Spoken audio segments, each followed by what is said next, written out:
Hi, Jasmine. Welcome to the Nutra Narratives podcast.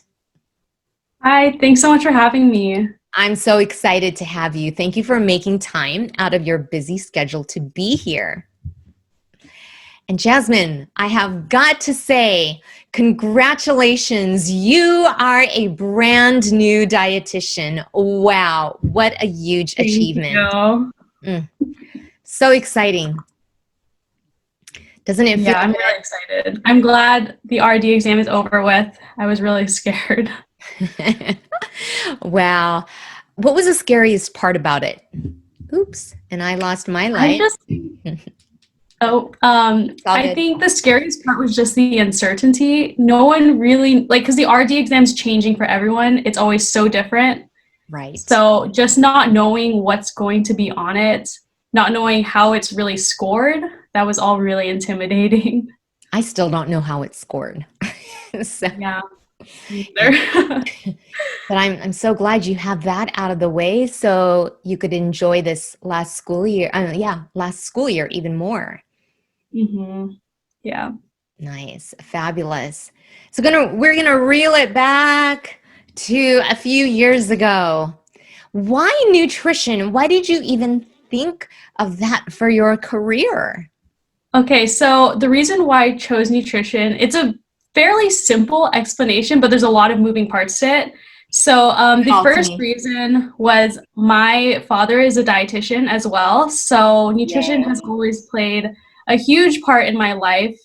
Growing up, I always saw my dad doing a variety of nutrition related things, and I was involved in a lot of that. So at the age of 5, I was helping out with community cooking classes. So I was helping give my parents the little food items to add to the cooking.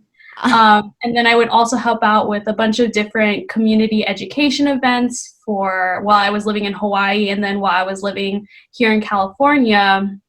And my dad worked for a health food company for a time, so I got to go with him to a bunch of conferences like the Natural Products Expo, Cancer Control Society. So I just was able to see a lot of different routes you could take in nutrition. And so that's one of the reasons why I decided to go into nutrition, was because I'm someone that I don't really like stagnancy. So sometimes I can get bored doing the same thing over and over again. So it's nice that I have the option. It's nice that I have the option to go into a lot of different things, whatever I'm interested in, because I'm interested in a lot of different things too. So that was one of the reasons. So we'll set that aside for a second. Okay. Other reason was actually when I was younger, I didn't want to pursue nutrition. I didn't want to do the same thing as my dad, and I think that was the stubborn teenager inside of me that was just kind of resisting. But it was either sophomore or junior year of high school where that was the point where I was like, wait, nutrition's actually something that's interesting and something that I would potentially consider pursuing. And so the final push was, first I was really active in sports in high school. So I was thinking sports nutrition. I'm really interested in how nutrition plays a role in athletic performance. And also I took a really practical approach to deciding to go into nutrition because I'm a very logical person. So I had a lot of interest in high school. So I loved animals, so I wanted to be a veterinarian. I loved marine biology. I was really interested in the ocean. So then I had to lay out all my passions. And then I was like, okay, which one do I need a degree to really pursue? And so I was like, okay, nutrition. And that's how I'm here today. But simple story, long explanation. Oh, I love it though. That is such a great story. Yeah. And then so you made the decision, and then how did you decide, well, now which school should I go to? Yeah, so I grew up in the Seventh-day Adventist Church my whole life. So I was very familiar with Loma Linda University. Both my parents are alumni. I have aunts and uncles that went here. I have cousins that went here. So it seems like it was pretty inevitable that eventually I would go to Loma Linda. But I mean, that doesn't mean I wasn't considering other places too. So of course, there's so many great programs out there. So what really sealed the deal to go to Loma Linda was first the wholeness approach, the whole person care approach that Loma Linda University has. So mind, body, and spirit. As a Christian, you know, I really value the spiritual side of health and wellness. And that's not something that you get at a lot of universities. To be able to pray in class with your professors, like every day we have your class, you're asking for prayer requests. That's just not an experience many people get in education. So that was one reason. And I guess that kind of goes hand in hand with the intimate setting that we have between professors and students. You know, there's such a small class size to one professor. So we really get that one-on-one, you know, counseling and guidance. Also, Loma Linda focuses on a plant-based or vegetarian nutrition mainly. So as a lifelong 100% plant-based individual, that was really important to me, and it was really exciting too. And then lastly, which is probably the most practical and the best thing, was that Loma Linda is a coordinated program. Yes. So, you know, that's really rare. There's only one other coordinated program in California. So for anyone that's unfamiliar with a coordinated program, it means you get your supervised practice hours while you're still in school, so that when you graduate, you can sit to take your RD exam right away instead of trying to get into a dietetic internship. They're very competitive. You know, some people don't get in on their first try, so it just relieves a lot of stress. Yeah. So that was the cherry on top. Nice. Sure. And now, before you graduate with your master's, you're already an RDN. Yep. Very nice. Can you share some experiences, like your student life? Yeah, so like especially before COVID. Yeah. We're all on campus. Right now it's not too exciting, but right. Yeah, so let's see. Last year the thing I like about Loma Linda, you know, we're a smaller program, so there's a lot more opportunities to get involved. So last year I was social chair for the Nutrition Council Student Association, which was a ton of fun. Yes. And then I was vice president for Allied Health for Phi Upsilon Omicron, which is the honor society for the dietetics program. Nice. So I really enjoyed getting involved, you know, trying to put on programs that dietetic students would enjoy and kind of create, help allied health and public health kind of come together, because we're two different programs, but we're all interested in the same thing. We're all pursuing the same path, more or less. So just trying, uniting that. And then, as you know, I went to Thailand. Oh, Sky. Wow. I'm so jealous you got to do that. Yeah, it was such a great opportunity. I've been on a few mission trips before, but this is my first one that I went to in college or university. It's with Sims at Loma Linda University. And I'm so glad I went, because I was not going to. My friend Samantha, I know you interviewed her and she talked about it. It was so spur of the moment. Like the night we went to the fair, they're like, okay, well, you have to register today, pay $300. And Sam and I are like, okay. No way, really? Yeah, I didn't even talk to my parents. I was just like, hey guys, I'm going to Thailand. But I'm so glad I did, because I was thinking, okay, if I don't go this year, then I'll just go my master's year. But now with COVID, that's not going to happen. So true. Oh, thank God you went when you did. Yeah. Ooh. I'm really happy I made that decision. Yes, so true. So what was your role once you got to Thailand? What did you get to do? Yeah, so we went to the orphanage. I don't want to pronounce where it is because I'm going to do it very poorly, but there we spent time with the children. We did some nutrition things. It wasn't too intensive. We were also in the kitchen, because I guess nutrition people are on the kitchen, but that was fun. We learned how to make papaya salad, which is one of my favorite Thai dishes. Oh my, yum. So yeah. And then, but the time at the orphanage was mainly just to interact with the children, you know, and then we did also do a community health fair with, it was interdisciplinary. So there was other students within allied health, there was medical students. And so we had a little a nutrition booth that we educated them on hypertension, diabetes, hydration. So those were the two main nutrition things that we did. Yeah, how fun. You really were put to good use there, though. Your time was well spent. Definitely, yeah. And were relationships developed with the other students that went? Oh yeah, we all grew pretty close. You know, we still have a group chat where once in a while we'll talk to each other, say happy birthday. And then definitely when I see them around campus, or I guess when I saw them around campus, definitely hi, we caught up. I would see them at the gym sometimes, in Nickel Hall. Yeah. So that's great. I'm really grateful you went when you did. Ooh, yeah. Wow. Okay, so it's your last year and it's quite different. None of us expected it to be like this. So how's school right now? It's good. I mean, it's definitely an adjustment. I realized that I am not made for online school. Okay, fair enough.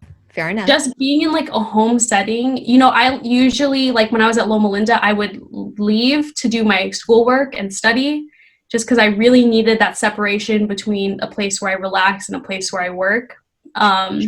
So here it's it's where I sleep, where I do homework, where I study. And so sometimes it's hard to motivate myself, but you know, I have to somehow. So that's definitely an adjustment, but I do enjoy being home. I mean, I haven't spent this much time at home since probably high school, because before I went to school in Northern California. So yeah. Wow. Yeah.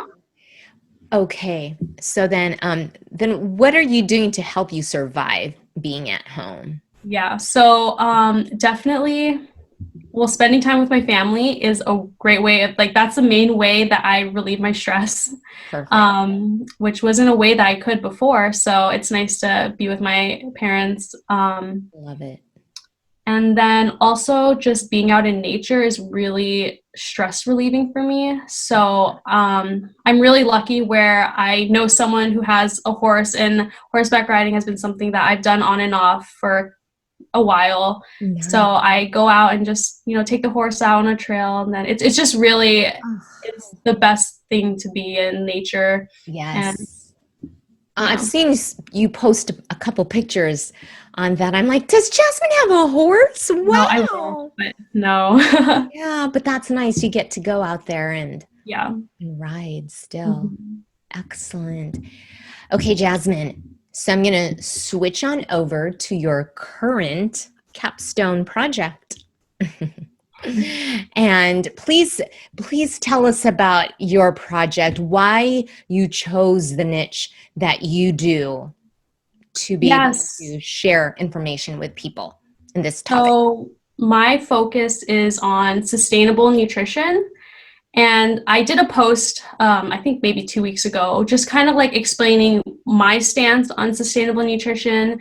And I see it as sustainable nutrition for the planet, which is what I think a lot of people usually think of. And then also sustainable nutrition for the person. So finding a way where you can adopt healthy practices in diet, nutrition, and have that be sustainable throughout a period of time for life. So Beautiful. What a great combination, a great marriage of those two things right there. And why 100% plant-based? Yeah, so, well, I guess growing up plant-based, I was 100% plant-based my whole life. And so first I was plant-based because my parents, you know, they told me, this is what you're going to do. I was like, okay. But then when people start asking you questions, you know, you want to be educated and be informed about why you're doing something, why you're not.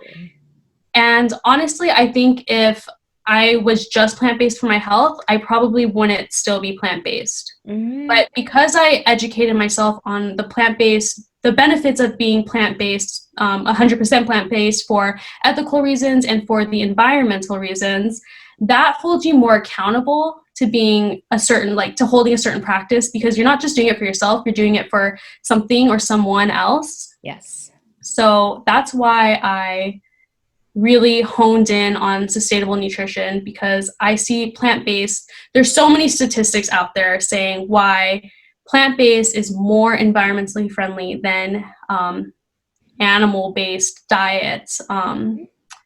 So just all the statistics and all the science that has come out on that, we know that producing plant protein requires less land, water, and energy than producing animal-based protein.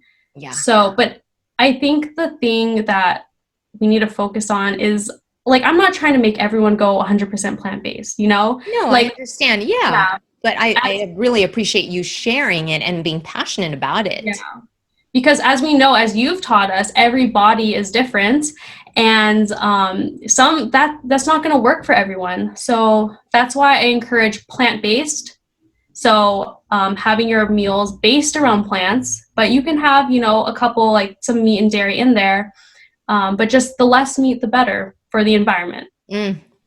Yes, I love that message so much. And where can people find you on IG? Or maybe my question should be, what is your IG handle? Oh, so it's at Eco Eats RDN.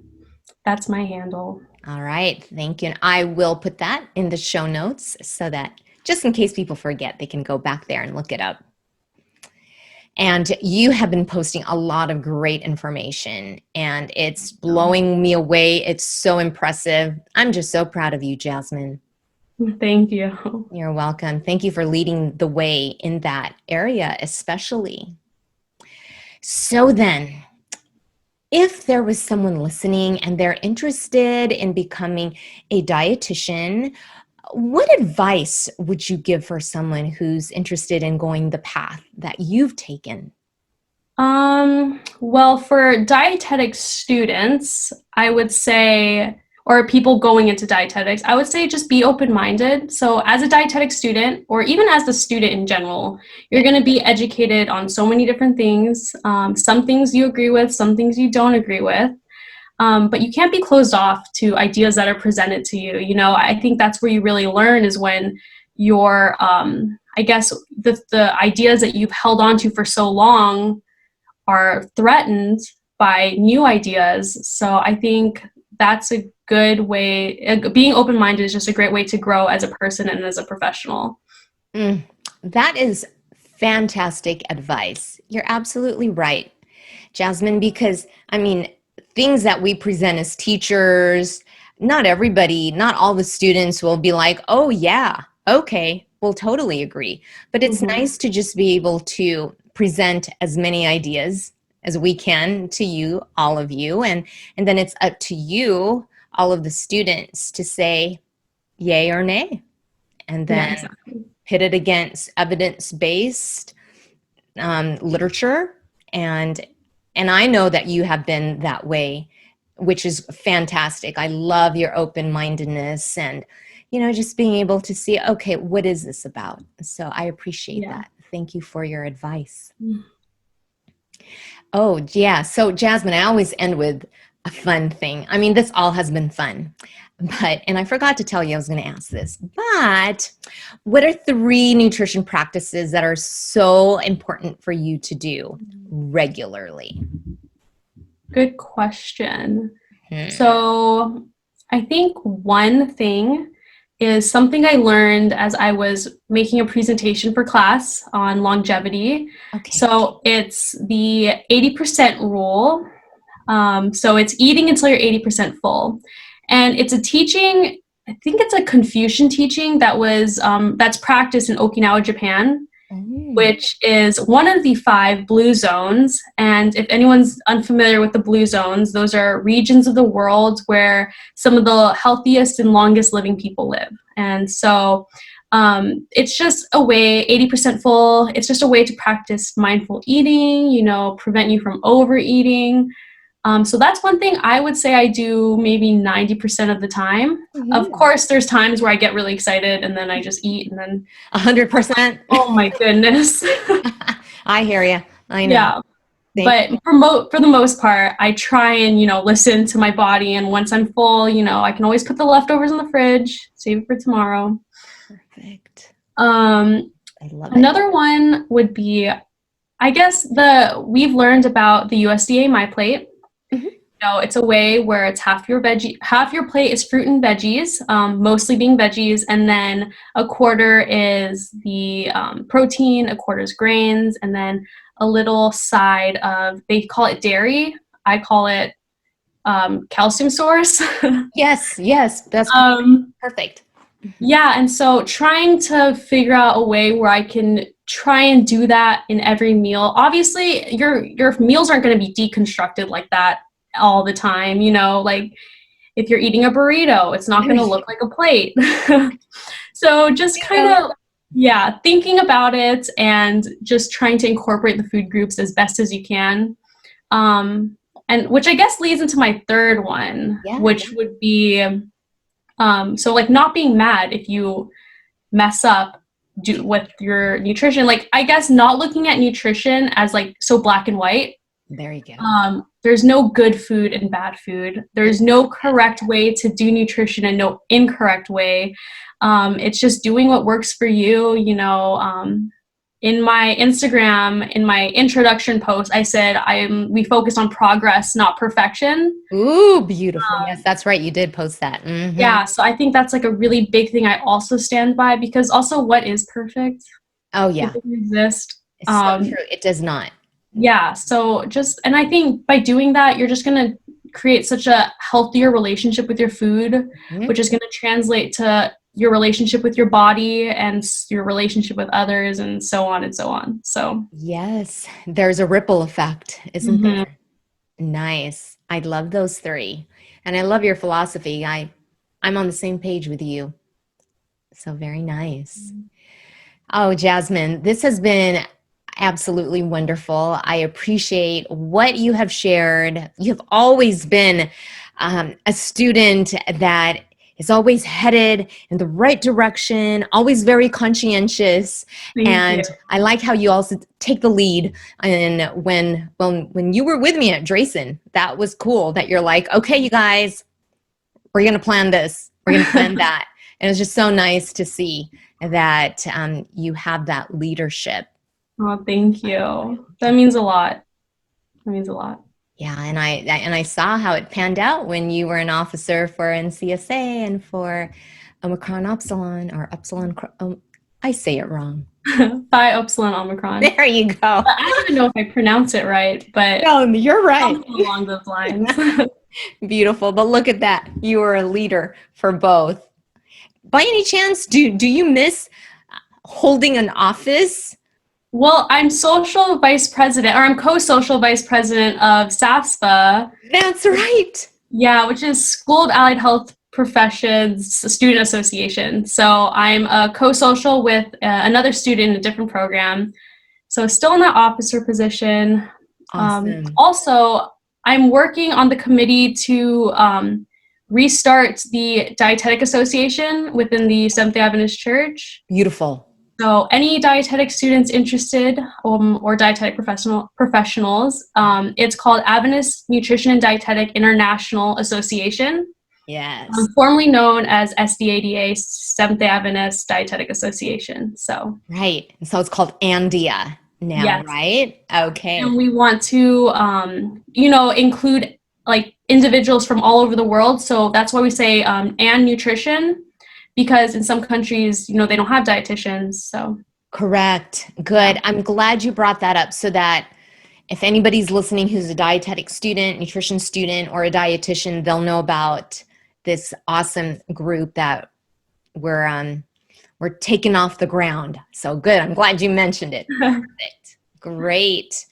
All right. Well, Jasmine, I just wish you the best in all that you do. May God bless you in this quarter. I know it's like your third to the last quarter. After this one, you have 2 more. Yep. Yes, and you'll be done. Yes. Ooh. It's exciting. It's scary. Right. But yeah.